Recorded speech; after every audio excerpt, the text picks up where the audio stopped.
Astaghfirullah. Bismillahirrahmanirrahim. Assalamualaikum warahmatullahi wabarakatuh. Alhamdulillah wassalatu wassalamu ala Rasulillah wa ala alihi wa sahbihi wa mawalah wa la hawla wa la quwwata illa billahi wa ba'd.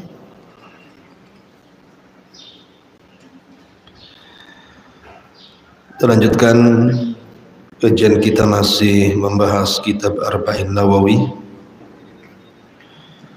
dan kita masuk pada hadis ke-18.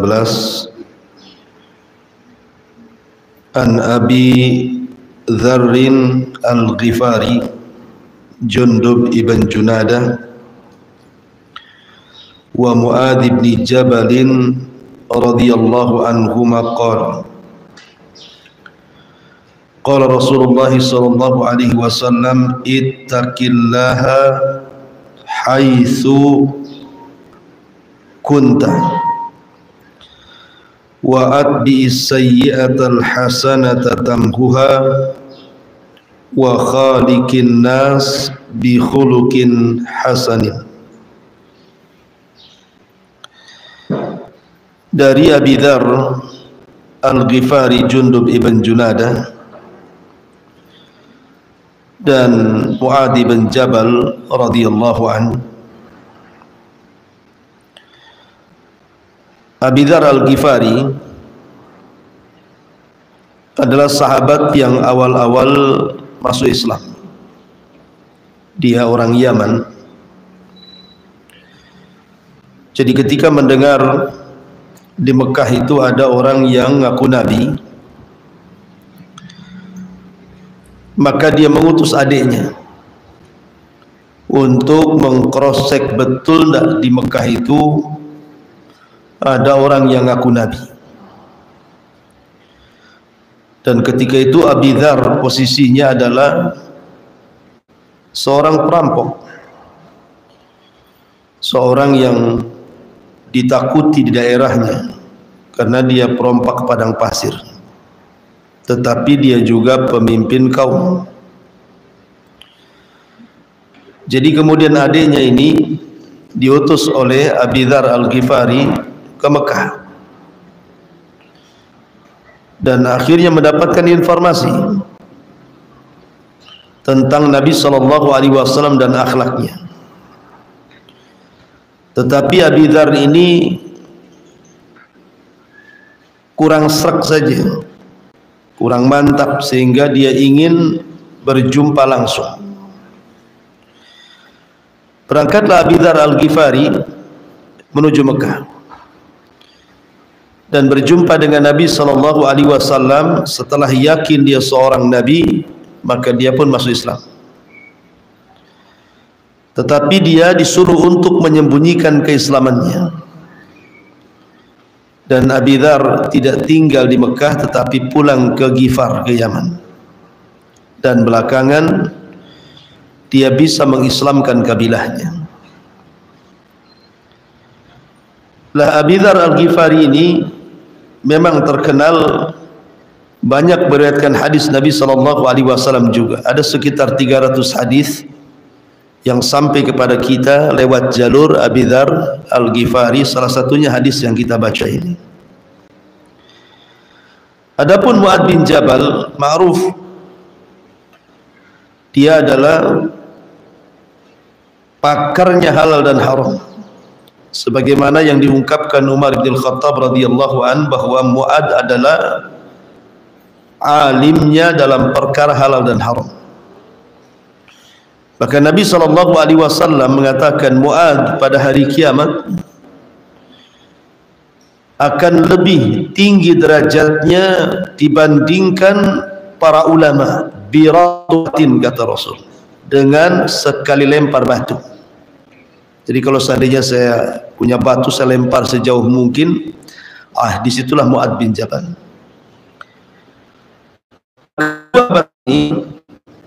Meriwayatkan dari Nabi SAW 3 perkara. Setiap satu perkara 4 kalimat. Pertama, ittaqillaha haitsu ma kun wa atbi sayyi'atal hasanata tamhuha wa khaliqin nas bi khuluqin hasan. Pertama, Nabi SAW mengatakan ittaqillaha haitsu ma kun, bertakwalah kepada Allah dimanapun Anda berada. Apa makna takwa itu? Ali bin Abi Thalib radhiyallahu an ketika ditanya mana takwa,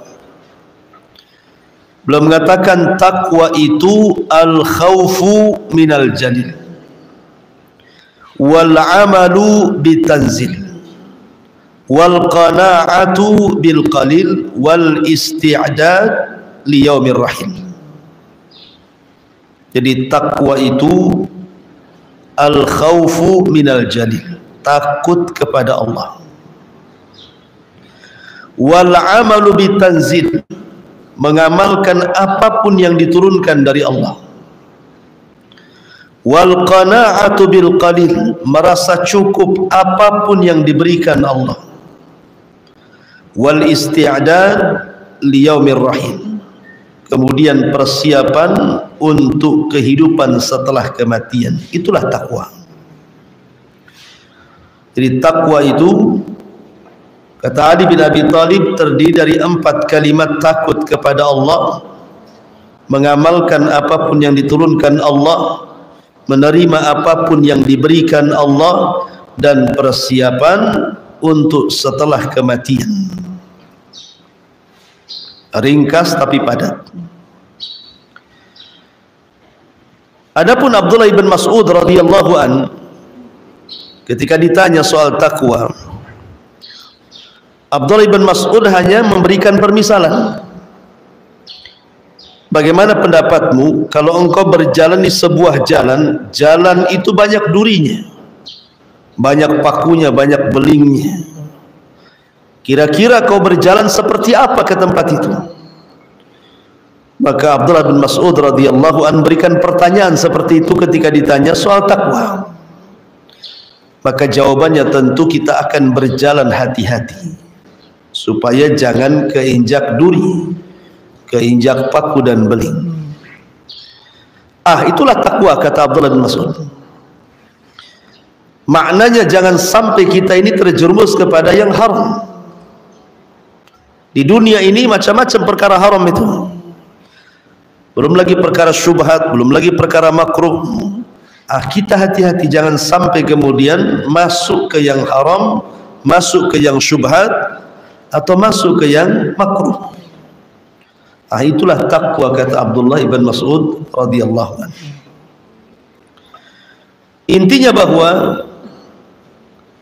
takwa adalah mengamalkan semua perintah Allah Subhanahu wa taala dan menjauhi larangan-larangan Allah itu secara global. Dan kalau orang sudah memiliki predikat takwa, maka dia orang yang paling dicintai Allah. Karena Allah berfirman, innallaha yuhibbul muttaqin. Allah itu suka dengan orang-orang yang bertakwa. Dan kalau dia menyandang predikat takwa, maka Allah akan bersamanya. Innallaha ma'al ladzina taqaw. Allah bersama orang-orang yang bertakwa. Dan apabila orang menyandang predikat takwa, maka semua kesulitannya pasti akan dicarikan jalan keluarnya. Wa man yattaqillaha yaj'al lahu makhraja wa yarzuqhu min haitsu la yahtasib. Barang siapa yang bertakwa kepada Allah, maka pasti Allah akan carikan jalan keluarnya. Kalau seorang suami istri bercerai, tetapi perceraiannya itu di atas takwa, berpisahnya karena takwa, karena sudah tidak bisa, kemudian harus digabungkan kembali, dirujuk kembali, terpaksa harus berpisah. Tapi pisahnya karena takwa, maka barang siapa yang bertakwa pasti Allah akan carikan jalan keluarnya. Seseorang keluar dari pekerjaan haram, mungkin di situ banyak ribanya, mungkin di situ banyak gharar zalimnya, dia keluar karena takwa.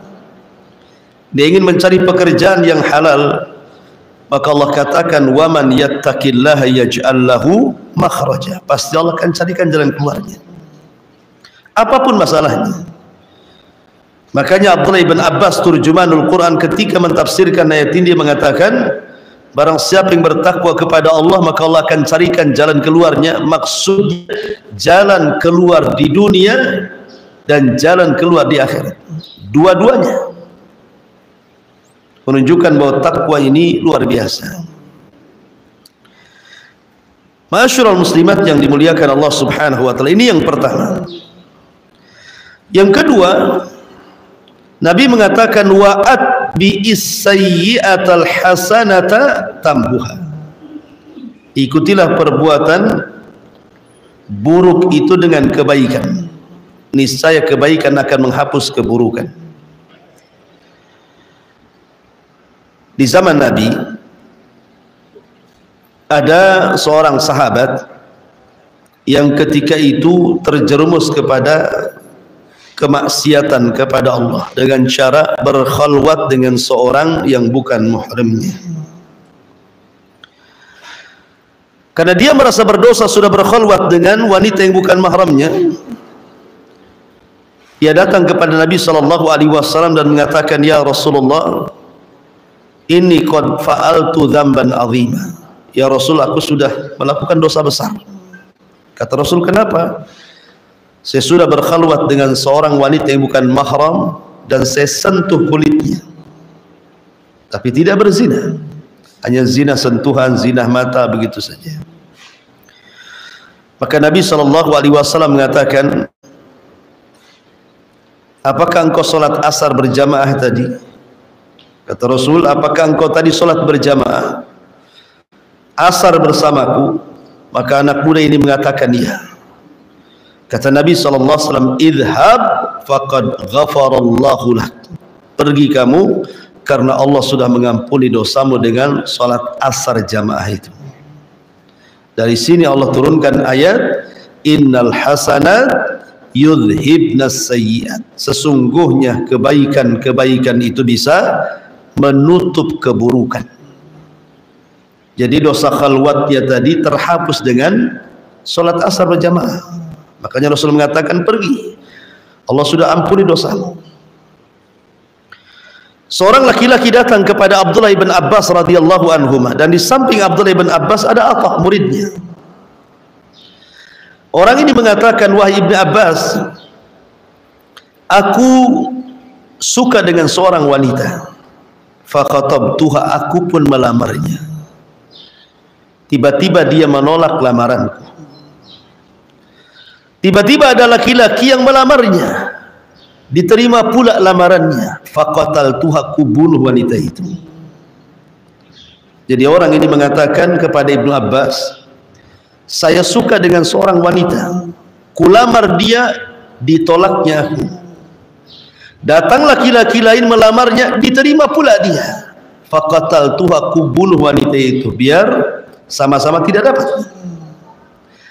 Kata laki-laki ini, halli minat taubah, apakah ada taubat bagiku? Kata Abdullah bin Abbas radhiyallahu anhu, ahayyun walidai, apakah masih hidup kedua orang tua? Dia mengatakan sudah meninggal. Kemudian kata Abdullah bin Abbas, kalau begitu beristighfarlah, mintakan ampun kepada Allah akan kedua orang tuamu, dan pergilah kamu. Atau yang di samping Abdullah bin Abbas ini heran, kok soalan dengan jawaban kok beda? Orang ini tanya sudah bunuh orang, kok jawabannya tanya masih hidup orang tuanya? Kan nggak nyambung tuh jawabannya.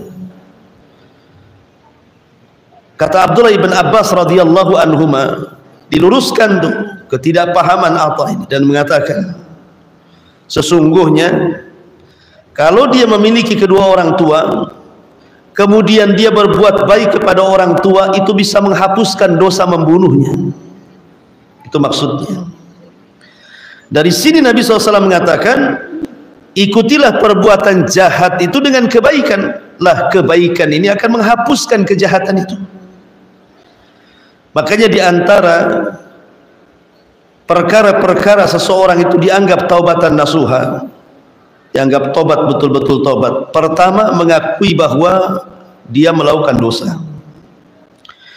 Yang kedua, dia menyesal dengan perbuatan dosa. Yang ketiga, berjanji untuk tidak mengulangi dosa tersebut. Dan yang terakhir, mengikuti perbuatan dosa yang sudah dia lakukan dengan kebaikan. Artinya bahwa kalau seandainya dulu ibu mungkin baru tobat di usia 40 tahun baru mau sholat, yang dari umur 9 tahun sampai 40 tahun tak mau sholat, di usia 40 tahun hijrah pula mau sholat, maka ikutilah perbuatan buruk itu dengan kebaikan. Kalau dulu banyak meninggalkan sholat, maka sekarang perbanyak sholat sunnah. Selain sholat wajib, perbanyak sholat sunnah. Kalau dulu meninggalkan zakat, sekarang perbanyak sedekah. Kalau dulu di bulan Ramadan tidak pernah puasa, kemudian tobat di usia 40 tahun, ikutilah perbuatan puasa wajib dengan puasa-puasa sunnah yang lainnya. Gitu maksudnya. Supaya dosa-dosa yang pernah kita lakukan terhapus dengan kebaikan. Itu makna daripada wa'atbi sayyi'atal hasanata tamhuha. Kemudian yang terakhir, wa khaliqin nas bi khuluqin hasan. Dan pergaulilah manusia dengan akhlak yang baik. Bicara tentang husnul khuluq, tidak ada perkara yang paling banyak memasukkan manusia ke dalam sorga melebihi husnul khuluq, baik akhlak.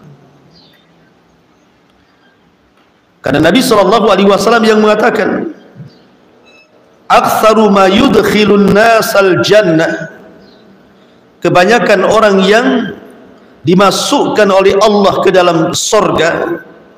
Rasul tidak mengatakan salat, Rasul tidak mengatakan puasa, Rasul tidak mengatakan zakat, Rasul tidak mengatakan qiraatul Quran, zikir dan yang lainnya. Tapi Rasul mengatakan kebanyakan orang yang dimasukkan oleh Allah ke dalam sorga itu dua perkara, taqwa Allah wa husnul khuluq. Takwa kepada Allah dan baik akhlak.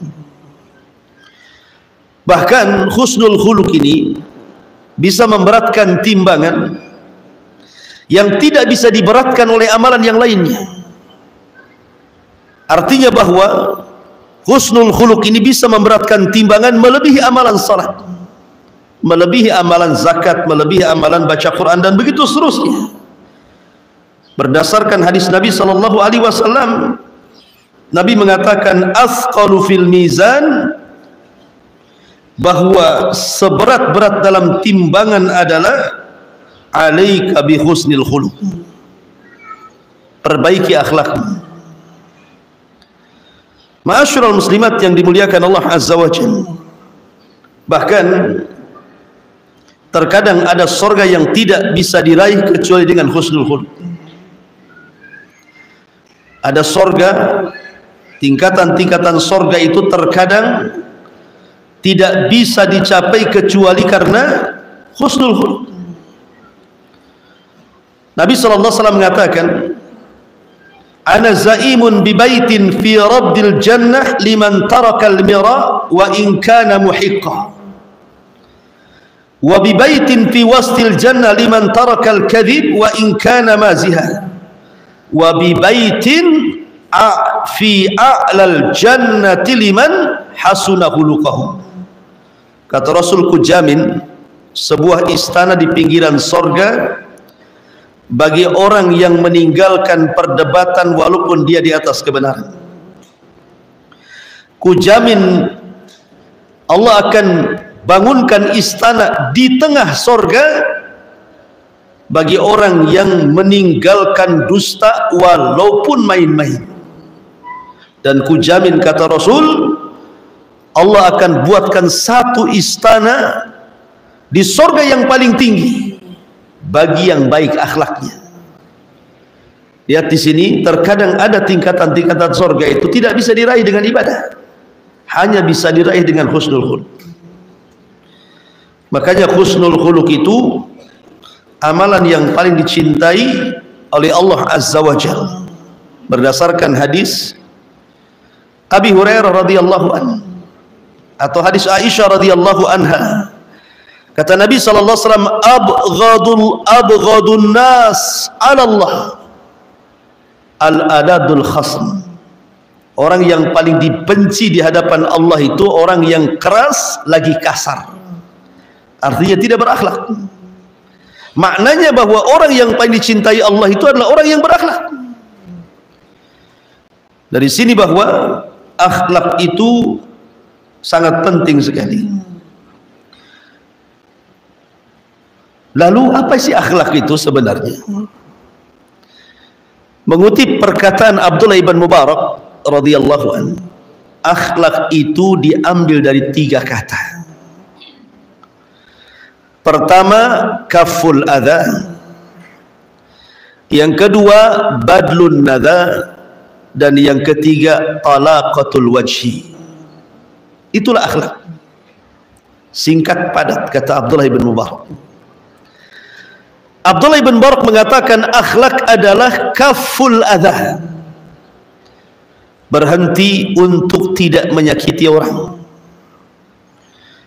Lisannya dijaga, tidak menyakiti orang lain. Perbuatannya dijaga untuk tidak menyakiti orang lain, termasuk juga hatinya. Makanya Rasul mengatakan al-muslimuna man salimal muslimuna min lisanihi wa yadi. Seorang muslim itu dianggap muslim kalau muslim yang lain selamat dari lisan dan tangannya. Sebab kalau seandainya lisannya tidak bisa dijaga, masih mengucapkan kalimat kotor, masih mencaci, memaki, menggibah, membuli, memfitnah dan begitu seterusnya, berarti dia tidak berakhlak tuh. Belum berakhlak tuh, karena tidak bisa menjaga lisannya kan itu. Dan di masyarakat subhanallah ya, maki-maki itu sudah biasa tuh. Baik candaan ataupun seriusan gitu ya, makinya itu betul-betul dimaki ada orang. Atau perbuatan gitu ya, naruh parkir sembarangan, naruh tong sampah sembarangan, lempar sampah di mana-mana gitu ya. Ataupun dengan hati, suudzon kepada orang, nelpon kawannya nggak diangkat, langsung suudzon, macam-macam nih, kemana ini, ada apa nih kan ya. Jadi kadang-kadang hati ini juga perlu diakhlaki juga gitu ya. Kadang-kadang nelpon suami nggak diangkat, macam-macam gitu ya. Kadang-kadang suudzon dulu, itu hatinya nggak berakhlak. Lah ini disebut dengan kaful adha namanya, mencegah jangan nyakiti orang. Ya. Tentu kaful adha juga harus diiringi dengan ihtimal al-adha, sabar dari orang-orang yang menyakiti kita. Selain kita tidak boleh menyakiti orang, kita pun sabar kalau disakiti orang, itu maksudnya. Mungkin diantara kita bisalah tidak menyakiti orang kan, hati-hati ngomongnya, hati-hati perbuatannya, hati-hati, tapi belum tentu dia sanggup ketika disakiti orang, karena sakitnya itu di sini katanya. Makanya sering saya katakan, kaedah itu kalau orang disakiti, anggaplah ucapan manusia itu kal gubar, kata ulama, seperti gubar. Tahu itu gubar itu, kalau ada pasir dihempas angin tuh, kemudian debunya kemana-mana, itu gubar namanya.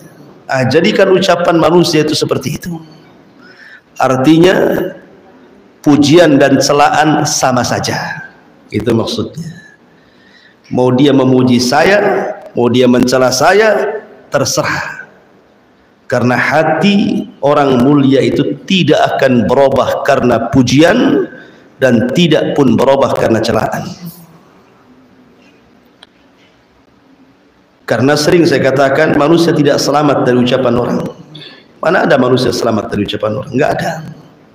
Mau sembunyi di mana saja dibicarakan orang. Ibu nih berusaha untuk tidak bergaul dengan orang karena takut ngomongnya salah. Di rumah saja pasti diomongin orang. Jangan-jangan sakit jiwa katanya, nggak keluar-keluar katanya kan. Padahal niatnya baik kan, dia nggak mau ketemu orang, itu saja diomelin orang gitu. Ada orang yang supaya nampak supel, jarang di rumah, semua tetangganya dikunjungi, diajak ngomong. Mau tinggal di rumah salah, mau keliling di rumah juga salah. Memang manusia itu tidak bisa direm. Artinya gini, ibu berbuat baik belum tentu orang suka, apalagi berbuat jahat ya. Berbuat baik saja lah orang nggak suka. Dari sini ada kaidah ridwan nas ghayatun la tusa. Mencari keridhaan orang itu tidak mungkin didapat sampai kiamat, nggak mungkin. Kita ini supaya dicintai orang nggak akan mungkin, karena tidak semua manusia itu mencintai kita. Ada yang suka, ada yang tidak, ada yang hasad, ada yang dengki gitu ya. Makanya jangan jadikan ucapan manusia itu mempengaruhi hati. Jadi orang yang mulia itu celaan dan pujian sama saja. Saya tidak naik gara-gara dipuji, tidak pula runtuh gara-gara dicela gitu maksudnya. Sebab kalau seandainya ketika orang bertepuk tangan karena melihat kita berhasil, belum tentu tangan itu menepuk gitu ya. Ketika kita nyungsep, boleh jadi kemudian meletakkan di wajah-wajah mereka gitu. Tangan itu juga yang mereka tepuk tangan, itu pula yang mereka tutup wajah mereka. Artinya bahwa manusia itu memang seperti itu. Makanya kenapa harus sabar ketika disakiti orang? Selain tidak boleh menyakiti orang, harus sabar juga kalau disakiti orang. Sebab kalau seandainya kita tidak sabar, kita balas orang yang menyakiti dengan menyakiti, lalu apa bedanya ibu dengan dia? Nggak ada akhlak kan? Sama-sama nggak punya akhlak. Makanya jangan memindahkan bara api di hati orang marah ke hati kita. Orang marah itu kan banyak apinya tuh di hatinya, lagi membakar dia kan. Jangan dipindah pula hati ini apinya ke hati kita, masing-masing terbakar nanti kan. Kalau sudah gitu dua-duanya setan lah kan itu. Makanya supaya terbedakan mana orang baik mana orang jahat itu sabar gitu maksudnya. Itulah berakhlak artinya. Kemudian yang kedua, kata Abdullah ibn Mubarak, akhlak itu adalah badlu nada, memperhatikan hak orang lain. Jangan anania. Anania itu maksudnya egois. Pokoknya yang penting keluarga, yang penting saya, suami, anak, orang tua senang. Mau tetangga susah, terserah. Mau anak yatim susah, terserah. Mau fakir miskin gak makan, urusan dia. Itu tidak punya akhlak. Karena badlun nada itu artinya memperhatikan hak orang lain. Ketika seseorang memperhatikan hak orang lain, kita makan, berarti dia sehingga peka sosialnya, dia membantu fuqara wal masakin, anak-anak yatim, orang-orang yang membutuhkan, berarti dia telah berakhlak karena dia memperhatikan hak orang. Namanya badlun nada. Dia berusaha sekuat tenaga membantu orang. Dengan ilmunya dia bantu dengan pengetahuannya, dengan tenaganya dia bantu dengan tenaganya. Kalau ada harta dia bantu dengan hartanya. Fa amma man a'ta wattaqa wa saddaqa bil husna fasanuyassiruhu lil yusra. Kemudian yang ketiga, talaqatul wajhi. Talaqatul wajhi artinya mukanya tidak menyeramkan, tidak menakutkan, suka senyum ya. Karena bagaimanapun Rasul mengatakan tabassumuka li akhika sadaqah. Senyum kamu kepada saudaramu itu bagian daripada sedekah. Bahkan Rasul mengatakan jangan remehkan sekecil apapun kebaikan walaupun lemparan senyum kepada saudara. Ini menurut Abdullah ibn Mubarak. Lain pula Al-Imam Ibnu Qayyim rahimahullahu taala, ketika beliau ditanya soal akhlak, beliau mengatakan bahwa anna husnal khuluqi yaqumu ala arba'ati umur, bahwa baik akhlak itu didasari karena 4 perkara. Pertama, as-sabr, sabar. Yang kedua, al-iffatu, menjaga kehormatan. Kemudian yang ketiga, wasyaja'atu, memiliki keberanian. Kemudian yang terakhir, wal adlu, dan memiliki kebijaksanaan. Inilah pondasi akhlak. Sabar. Sabar ketika melaksanakan ketaatan, sabar ketika meninggalkan kemaksiatan, sabar ketika mendapatkan qada dan takdir Allah yang kurang baik. Kemudian al-ifah, menjaga kehormatan. Dijaga kehormatannya. Kalau sudah punya suami, ya sudah suaminya saja yang dilayani. Dan begitu seterusnya, termasuk juga menjaga auratnya. Kemudian wasyaja'ah, keberanian. Maksud keberanian di sini artinya seperti yang dipujikan kepada wanita-wanita Ansar. Semoga Allah merahmati wanita-wanita Ansar. Mereka wanita-wanita yang suka belajar. Kalau mereka tidak paham, mereka bertanya, berani. Kemudian juga bijaksana. Kemudian juga yang lain, Al-Hasan, maksudnya Hasan Al-Basri, seorang pemimpin tabi'in, ketika ditanya soal akhlak, beliau mengatakan al-qaramu wal badalatu wal ihtimam. Karam artinya dermawan. Kemudian badalah artinya mencurahkan semua tenaganya untuk membantu orang. Wal ihtimal, sabar ketika mendapatkan ujian dan cobaan. Kemudian Imam Ahmad juga ditanya tentang husnul khuluq, dia mengatakan husnul khuluq alla taghdab wa la tahkid. Kata Imam Ahmad, baik akhlak itu ketika Anda tidak marah dan ketika Anda tidak dengki. Ketika kita bisa mengerem emosi, berarti Anda sedang berakhlak, itu maksudnya. Karena kebanyakan yang satu ini susah direm. Ya, makanya Rasul ketika datang seorang laki-laki yang tabiatnya temperamen, suka marah gitu ya, Rasul tahu nih apa yang dinasihatkan kepada dia. Dia mengatakan, Rasul nasihati aku. Kata Rasul, la taghdab, jangan marah. Yang lain, Rasul la taghdab, jangan marah. Yang lain, Rasul la taghdab, jangan marah. Kenapa Rasul 3 kali mengatakan jangan marah, jangan marah, jangan marah? Karena Rasul tahu orang ini suka emosi. Makanya itu yang dinasihati. Kemudian yang kedua, la tahkid, kata Imam Ahmad, dan tidak menaruh dengki ataupun hasad. Ingat sekarang berada di bulan Sya'ban, Bu. Bulan Sya'ban itu bulan di mana amalan kita diangkat ke langit. Dalam hadis Usamah bin Zaid radhiyallahu anhu, dia bertanya kepada Nabi SAW, ya Rasulullah, kenapa engkau berpuasa lebih banyak dari bulan-bulan yang lainnya di bulan Sya'ban? Ada apa?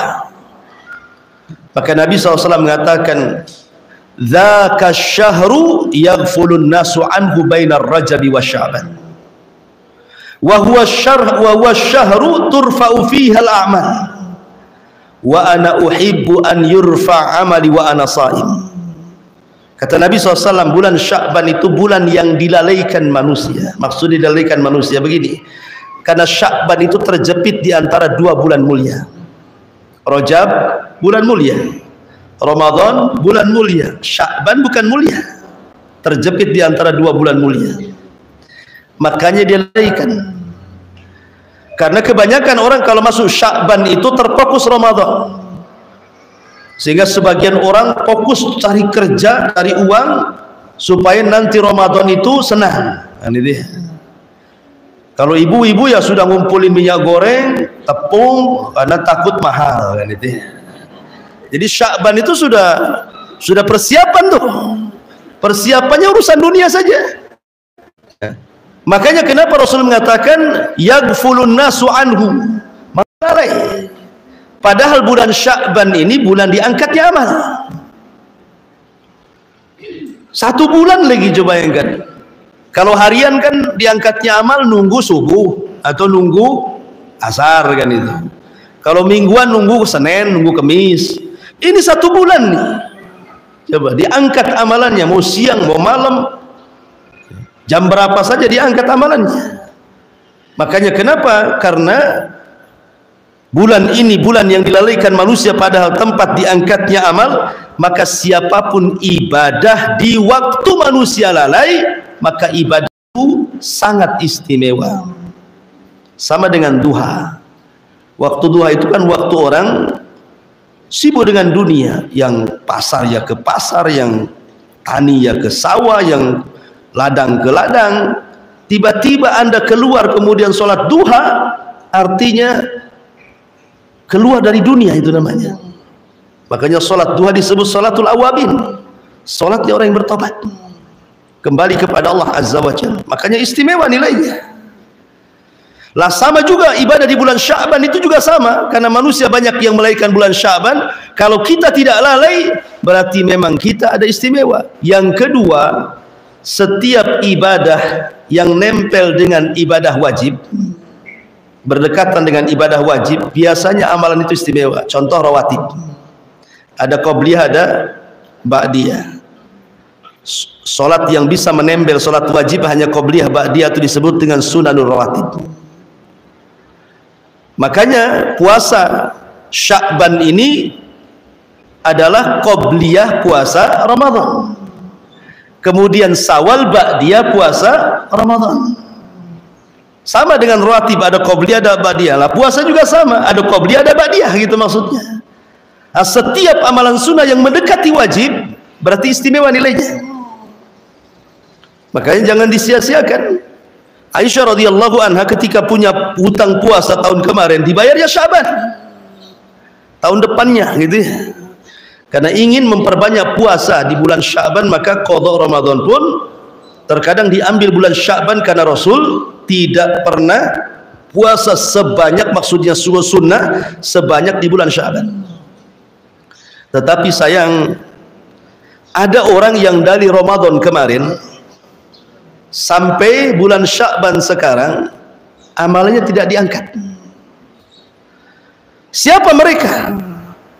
Kok ada orang-orang yang dari Ramadan tahun kemarin sampai Sya'ban sekarang loh amalannya tidak diangkat-angkat? Kata Nabi SAW, 2 orang.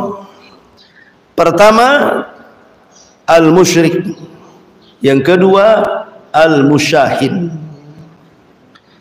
Musyrik itu artinya menyekutukan Allah, ma'ruf musyrik. Orang yang menyekutukan Allah disebut musyrik. Dan Allah katakan, la in asyrakta la yahbatanna amaluka wa la takunanna minal khasirin. Kalau engkau menyekutukan Allah Subhanahu wa taala, hancur lebur amalanmu dan engkau termasuk orang yang merugi. Artinya syirik itu menggugurkan amal. Kalau gugur amalannya, apa yang mau diangkat ke langit? Enggak akan diangkat. Enggak ada amalan yang mau diangkat. Yang kedua, musyahin. Musyahin inilah yang dikatakan Imam Ahmad, hatinya penuh dengan hasad dan dengki. Kalau dalam hatinya penuh dengan hasad dan dengki, yang berujung akhirnya memutuskan silaturahim, tidak akur dengan orang tuanya, tidak akur dengan saudaranya, tidak akur dengan tetangganya, tidak akur dengan saudara kerabat, teman-temannya, maka alamat 1 tahun amalan kita nggak diangkat.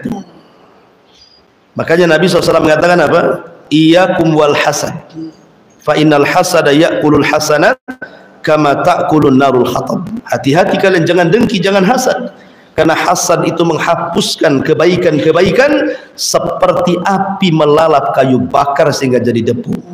Lah kalau sudah jadi debu, apa yang mau diangkat? Makanya kenapa amalan di bulan Sya'ban itu adalah membersihkan hati. Jangan ada hasad, jangan ada dengki, jangan ada dendam. Yang pernah berbuat salah minta maaf gitu ya, supaya tidak sia-sia amalan yang sudah dikumpulkan malaikat setahun itu bisa diangkat dan dilihat Allah di Sidratil Muntaha. Maka diantara akhlak adalah tahkid, jangan ada dengki, kata Imam Ahmad. Kemudian juga Imam Sya'bi rahimahullah ta'ala juga mengatakan tentang husnul khuluq adalah wal atiyatu wal bishrul hasan, suka memberi dan memberikan kabar gembira. Artinya senang dikala orang senang, susah dikala orang susah. Jangan pula senang dikala orang susah, susah pula dikala orang senang. Nah, itu enggak jelas sih. Ya. Kalau orang lagi susah, tepuk tangan lah ibu. Kalau orang lagi senang, nutup pula tangan itu di muka. Jadi hal-hal yang seperti ini bukan bagian daripada akhlak. Ini diantara hadis Nabi SAW. Adapun sifat husnul khuluq sendiri, yang pertama sifat-sifatnya, an yakunal insan kathirul haya qalilul adha. Hendaklah manusia yang berakhlak itu harus memperbanyak perasaan malu dan sedikit membahayakan orang. Ya. Jangan sampai membahayakan orang, menyakiti orang. Dan malu itu tidak mendatangkan kecuali kebaikan. Yang kedua, katsirus salah, saduqul lisan, qalilul kalam. Berusaha untuk memperbaiki, kemudian jujur dalam ucapan, kemudian sedikit bicara. Karena orang yang sedikit bicara, sedikit keplesetnya biasanya. Tapi kalau orang banyak bicara, biasanya banyak keplesetnya. Kemudian yang ketiga, katsirul amal, qaliluz zalal, qalilul fudul. Banyak beramal, sedikit tergelincir, dan tidak suka berlebih-lebih dalam hal apapun, dalam makan, dalam ucapan, dalam perbuatan gitu ya. Kemudian yang keempat, barran wusulan, barran wusulan, waquran saburan, syakuran radiyan haliman rafiqan afifan syafiqan. Suka berbuat baik kepada orang tua, menyambung silaturahim, tenang, sabar, syukur, ridha, lembut, menjaga diri dan kehormatan, dan penuh dengan kasih sayang dan kelembutan. Kemudian yang nomor 5, la la'anan wala sabbaban wala namaman wala mughtaban wala ajulan wala haqudan wala bakhilan wala hasudan. Tidak suka melaknat, tidak suka mencela, tidak suka ngadu domba, tidak suka menggibah, tidak suka tergesa-gesa, tidak suka mendengki, tidak bakhil, dan tidak hasad. Nah, ini juga diantara sifat husnul khuluq. Kemudian yang terakhir, basyashan hasyashan, yuhibbu fillah wa yardha fillah wa yaghdha fillah. Senantiasa lembut, murah senyum, sumringah, cinta karena Allah, ridho karena Allah, marah pun karena Allah subhanahu wa ta'ala. Inilah diantara husnul khuluq dari 3 pembahasan ini. Jadi ada 3 poin: bertakwa kepada Allah, ikutilah perbuatan jahat dengan kebaikan, dan gaulilah manusia dengan akhlak yang baik. Wallahu a'lam. Baik, sebelum saya tutup, silahkan kalau ada yang bertanya.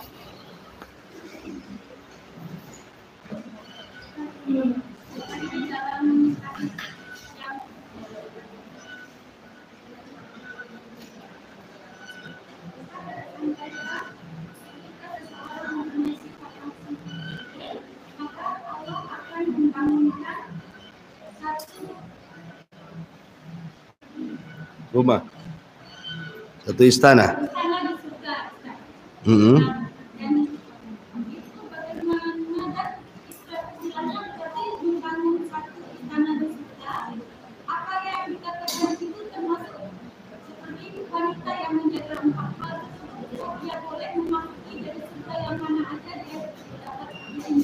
Nah, istana sorga itu dalam sorga. Istana itu di dalam. Dan seorang mukmin apabila masuk sorga, paling sedikit dia dapat 2 istana. Mana ayatnya? Liwali man khafa maqama rabbih jannatan. Dan bagi orang yang takut kepada Allah, Allah berikan 2 sorga, 2 istana. Memang istana solid milik dia. Yang kedua, istana warisan orang kafir yang tidak masuk sorga. Masing-masing orang itu dibangunkan rumah di sorga, hatta orang kafir. Tapi ketika orang kafir masuk neraka dan tidak kembali ke sorga, maka istananya diwariskan kepada orang beriman. Makanya paling sedikit orang yang beriman dapat 2 sorga. Tapi bisa lebih tergantung amalannya. Ini paling sedikit. Maksudnya dapat 2 istana gitu ya. Istana yang terbuat dari emas dan perak.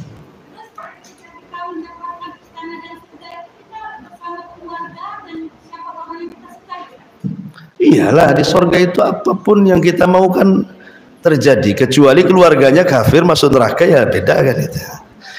Di sorga itu semua akan kumpul. Masalahnya usianya sama. Antara usia Nabi Isa bin Maryam berapa? 34 tahun, 33, 34. Mau cucu ya segitu, mau nenek ya segitu, suami ya segitu, semua sama. Usianya sama. Ya tapi ngenali, ini ibu saya, ini suami saya, ini istri saya, anak saya, walaupun sama. Karena di sorga itu memang tidak ada nenek-nenek. Ya, di zaman Rasul kan ada nenek-nenek datang kepada Rasul. Rasul, orang kaya saya ada nggak di sorga? Kata Rasul, tidak ada nenek-nenek di sorga. Nangis nenek ini. Akhirnya kemudian pergi.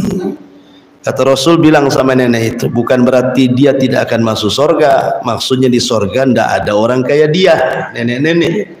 Kemudian bacakanlah ayat inna ansha'nahunna insha'an wa ja'alnahunna abqaran uruban atraba. Bacakan kepada nenek itu. Inna ansha'nahunna insha'an wa ja'alnahunna abqaran. Kami jadikan mereka semua abkar, perawan. Usia 33 sampai 34. Artinya semua sama ya, akan kumpul dengan keluarga lah. Jelas akan kumpul dengan keluarganya. Jangankan sama keluarga, kita mau ketemu kawan aja gak bisa.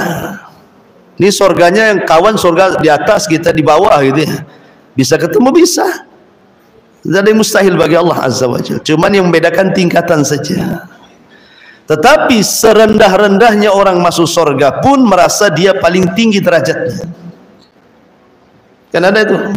Orang yang terakhir keluar di neraka, dia pula orang yang terakhir masuk surga.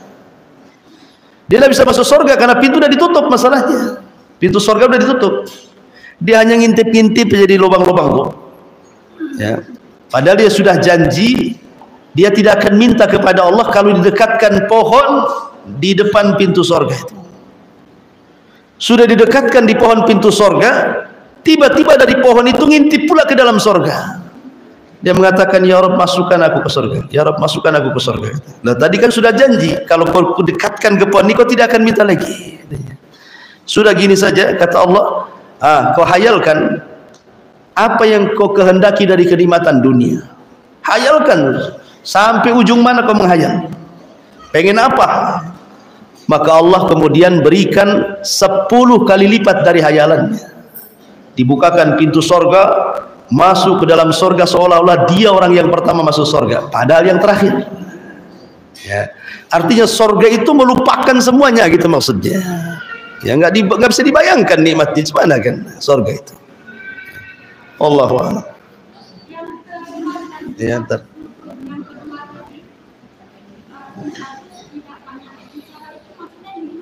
Gimana?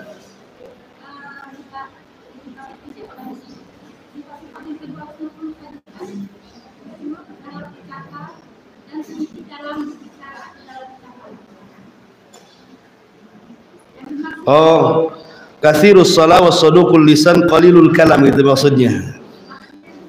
Ya sedikit bicara itu ya bicara yang perlu-perlu saja. Ya kalau tidak ada manfaatnya ngapain bicara? Kan itu bagian daripada etika akhlak kan gitu ya. Artinya sedikit bicara itu bukan berarti tidak boleh bicara. Bicaralah sesuatu yang baik, karena Rasul mengatakan falyakul khairan aw liyasmut, kan itu ya. Ucapkan kalimat yang santun, kalau tidak bisa diam, wasumtu najah, diam itu selamat. Kalau kita tidak bisa, contoh nih, ibu lagi bertengkar dengan suami, contoh saja. Seorang wanita, kata Nabi SAW, apabila idza ghadiba ahadukum fal yaskut, kalau lagi emosi diam, kan itu ya kata Nabi kan. Tapi kalau laki-laki fal yakhruj, keluar. Itulah bedanya solusi laki-laki dengan perempuan. Kalau suami lagi marah, biarkan dia keluar, jangan ditutup pula pintunya, dikunci lewat jendela dia, biar dia keluar cari angin di luar. Tapi kalau perempuan, kata Rasul, falyaskut, diam, bukan keluar, jangan dibalik pula, laki-lakinya diam, ibunya pula yang keluar. Artinya kalau perempuan diam, ya karena diam itu selamat. Ya, diam itu selamat. Ya mungkin salah satu contoh halaknya seperti itu. Daripada kemudian ngomel, apalagi kemudian risit dari 2000 berapa gitu keluar semua, tanggal-tanggal sehari-harinya, engkau hari ini begini begitu begini macam-macam. Suaminya pergi kan, ibu baca aja kan, kasus dulu diungkap lagi. Jadi itu maksudnya sedikit bicara, maklumlah sedikit bicara. Bukan berarti tidak boleh banyak bicara, boleh banyak bicara kalau ada manfaatnya. Karena pembicaraan manusia itu ada 3. 1 berpahala, 2 berdosa, 3 tidak berpahala, tidak berdosa. Yang dihisab cuma 2, tapi berpahala tidak berdosa juga dicatat. Tapi yang dihisab cuma 2, yang berpahala dan yang berdosa. Yang tidak ada pahala dan dosa tidak dihisab, cuma dicatat. Mau kemana ibu? Kan nggak ada pahala, nggak ada dosa, ya kan? Nanya, itu nggak ada pahalanya, nggak ada dosanya juga, hanya nanya saja. Ya. Tapi kalau umpamanya sudah sholat belum, itu sudah pahala ngajak sholat kan. Ya. Ayo kita gibah yuk, itu dosa itu kan. Itu kan semua kan itu adalah beda-beda kan. Tetapi yang dihisab itu cuma 2 kan, yang terkandung dosa dan pahala saja. Kalau ucapan yang nggak berdosa, nggak berpahala, yang nggak akan dihisab, tapi dicatat. Tetap dicatat, karena keumuman firman Allah Subhanahu wa taala, ma yalfidu min qaulin illa ladaihi raqibun atid. Tidaklah satu lafaz yang dikeluarkan manusia, apapun lafaznya, kecuali ditulis raqib dan atid. Iya, Allah a'lam. Iya. Kalau kita pagi-pagi kan sibuk ya, Ustaz. Sering-seringnya yang marah-marah sama anak-anak ini. Nah, itu kan apa bisa mengeraskan hati ya seperti itu ya? Marah-marah. Marah-marah nggak apa-apa, Bu. Marah itu tidak dilarang dalam Islam. Marah-marah yang dilarang itu kalau sudah mengucapkan kalimat-kalimat kotor, kutukan-kutukan gitu ya, itu tidak boleh. Marah itu terkadang wajib kalau melihat hal-hal yang sifatnya merusak agama Allah. Kita harus marah. Ini hukum Allah lagi dirobek orang, masa kita diam saja?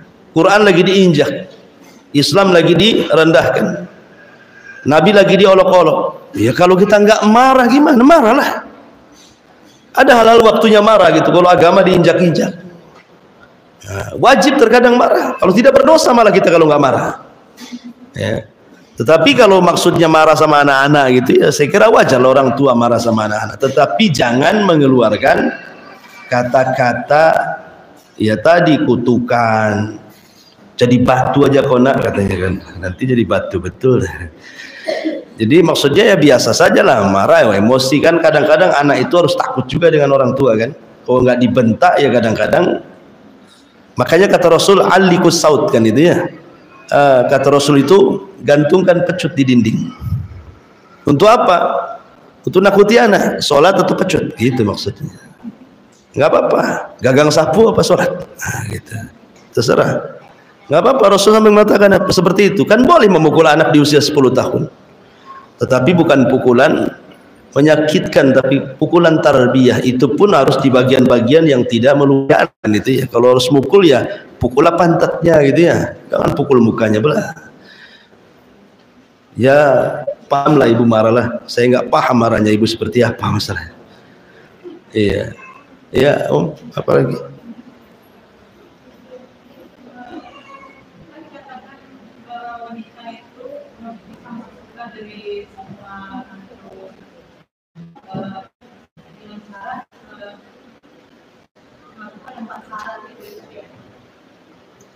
Apa? Wanita itu disilakan masuk surga dari Oke. dengan 4 syarat. Baik.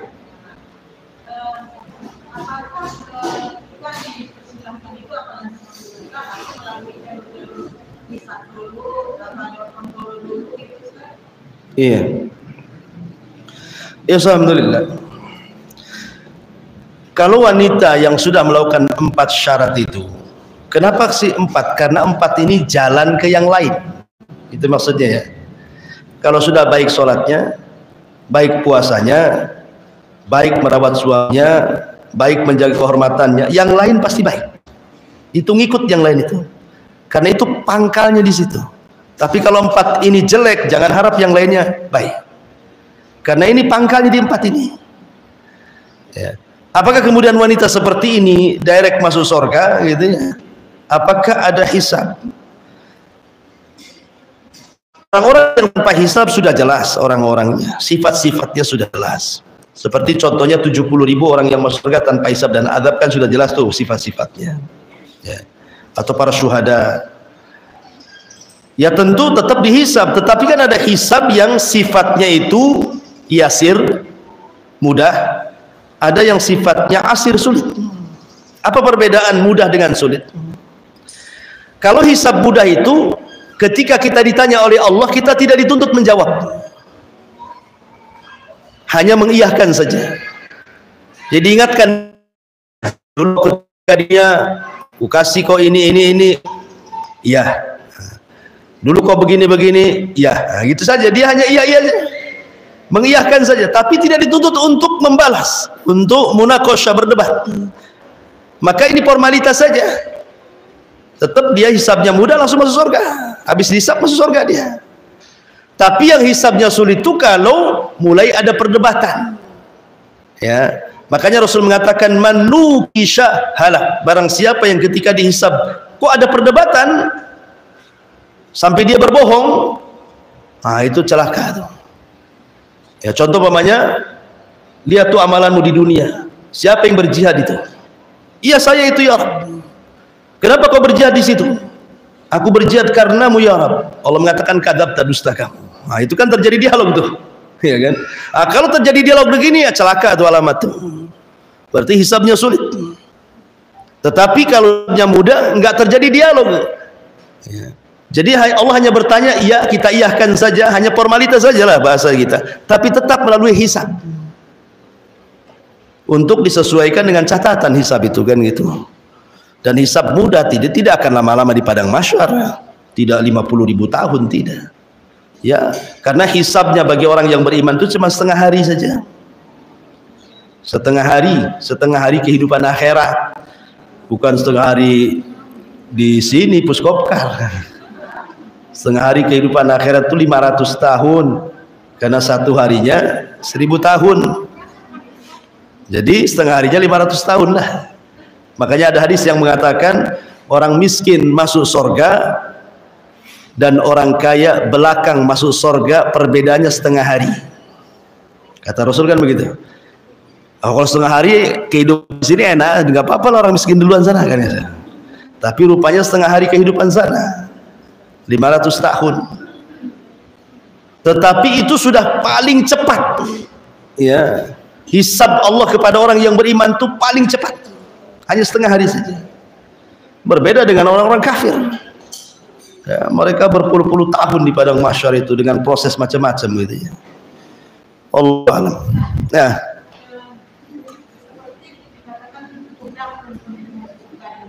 iya.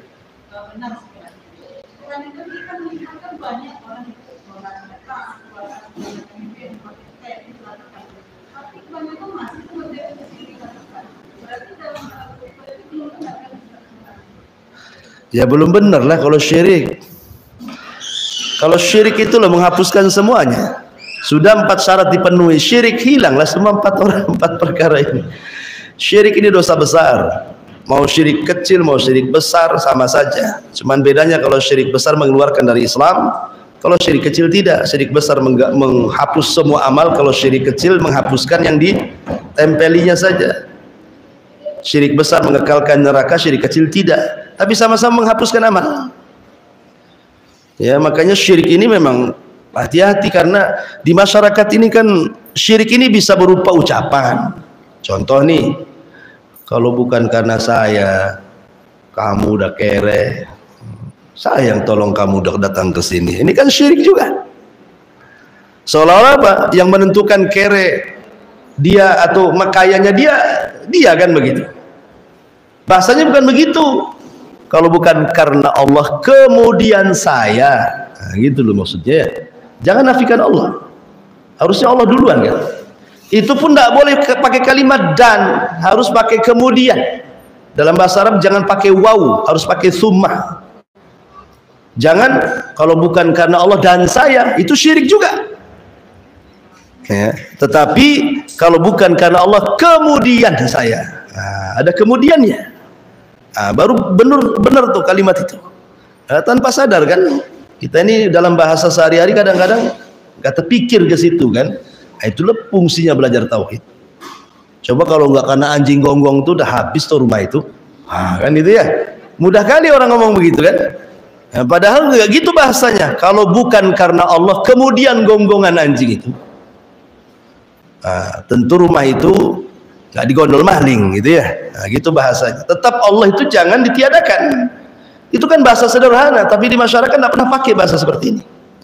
Karena kalimat seperti itu jatuh kepada syirkul asghar, syirik kecil.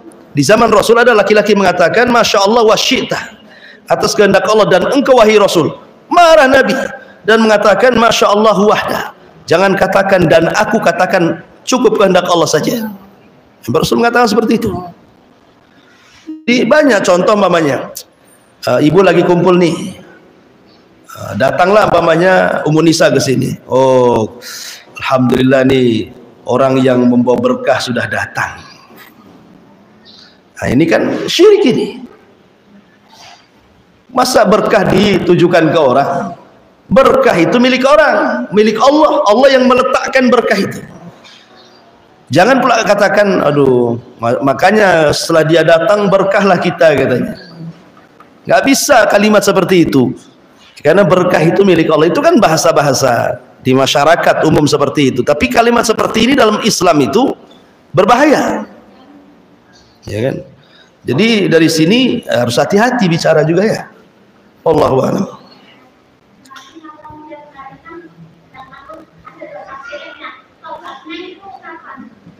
Tobatnya, tobat syiriknya udah lama belum?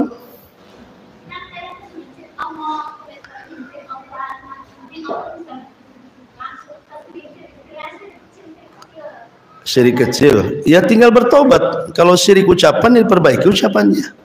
Makanya ada doa selepas sholat apa yang suka di Abu Bakar Siddiq radhiyallahu anhu ketika bertanya kepada Rasul, bagaimana saya menghindar dari kesyirikan ya Rasulullah? Maka Rasul mengajarkan satu doa kepada Abu Bakar, Allahumma inni a'udzubika an usyrika bika wa ana a'lam wa a'udzubika bima la a'lam. Allah, aku berlindung kepadamu dari kesyirikan yang aku ketahui ataupun kesyirikan yang aku tidak ketahui. Baca selepas sholat.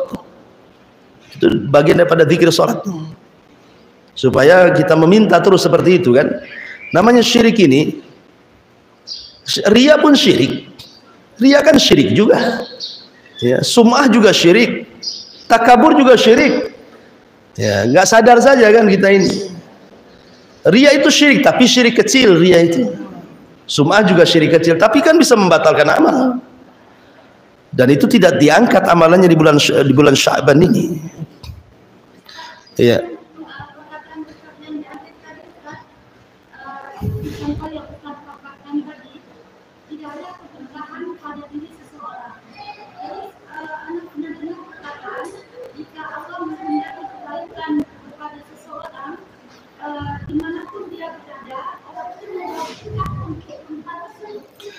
Berkah itu, ini kaidah ya.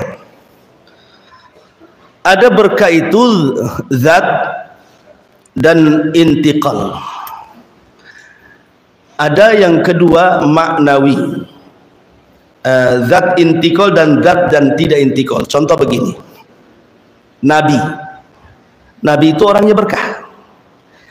Dan berkahnya bisa berpindah kepada orang. Itu intiqal artinya.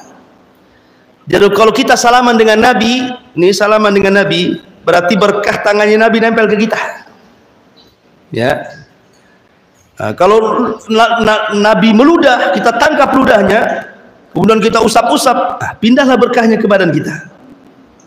Kalau Nabi lagi wudu, bekas wudunya kita ambil, itu berkahnya pindah. Itu namanya zatnya berkah dan bisa berpindah kepada orang. Contoh Nabi. Ya. Contoh yang lain, Hajar Aswad. Hajar Aswad berkah tidak? Berkah. Apa pindah? Tidak. Pamannya habis nyium Hajar Aswad nih, dioles-oles gini-gini, nggak akan pindah. Karena Hajar Aswad itu cuma suruh dicium saja, bukan dipindahkan berkahnya. Nah, seperti itulah kita ini kaum orang yang beriman. Memang ada hadisnya, terkadang ada orang yang beriman tidak diberkahi, tapi apakah bisa dipindahkan kepada orang? Tidak bisa, itu khususnya Nabi. Tidak bisa khususnya. Contoh air Zam-Zam. Air Zam-Zam kan ma'un mubarakah kan? Air berkah itu air Zam-Zam itu. Nah, sekarang supaya berkah, kita mandiin mobil pakai air Zam-Zam. Apa kemudian mobilnya jadi berkah?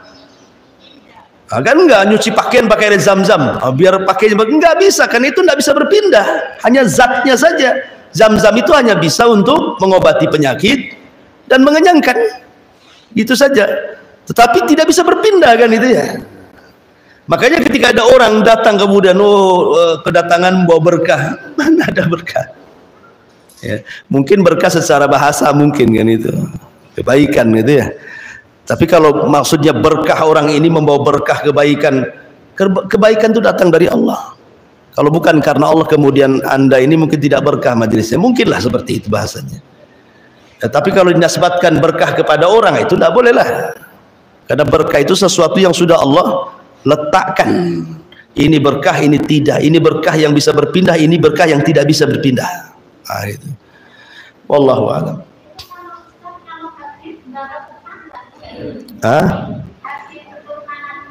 Habib.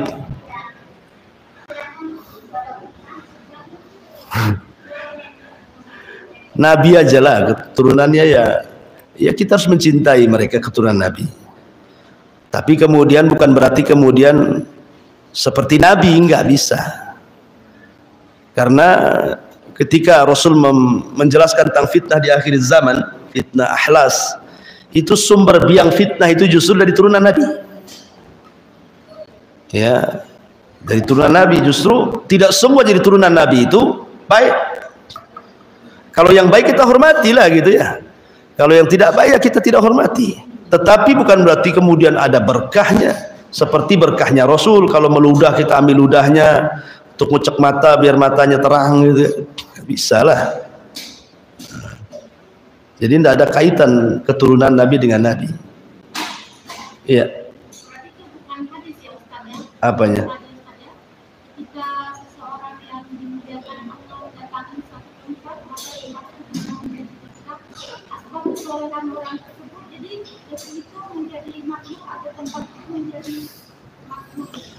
Iya, berkah karena amalan soleh dia, bukan orangnya. Ya mungkin saja amalan soleh membawa berkah, tapi kalau zat orangnya mana ada? Orang yang kita bukan Nabi, maksudnya pribadi badan kita yang memberkah nggak bisa lah. Kalau amalannya mungkin, kebaikan dia mau memberkah. Iya, oh ya.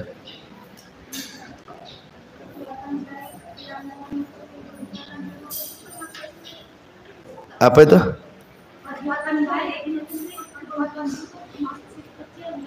Perbuatan baik. Nggak paham pertanyaannya.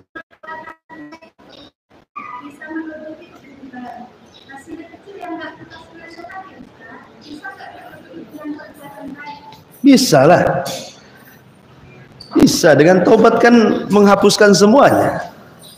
Tapi ada sifatnya yang ibadah itu yang hanya bisa menghapuskan dosa kecil saja. Contoh umpamanya Rasul mengatakan as-salawatul khamsu wal jum'atu ilal jum'ati wa ramadhan ila ramadhan mukaffiratun bainahuma. Dari salat ke salat, dari Jumat ke Jumat, Ramadan ke Ramadan, itu bisa menghapuskan dan menggugurkan dosa. Tapi di sini maksudnya dosa kecil, bukan dosa besar. Ya. Jadi sholatnya bisa menggugurkan dosa dia, puasanya bisa menggugurkan. Ini maksudnya dosa-dosa kecil. Tetapi kalau dosa besar tidak bisa lah kecuali dengan taubat, taubatan nasuha.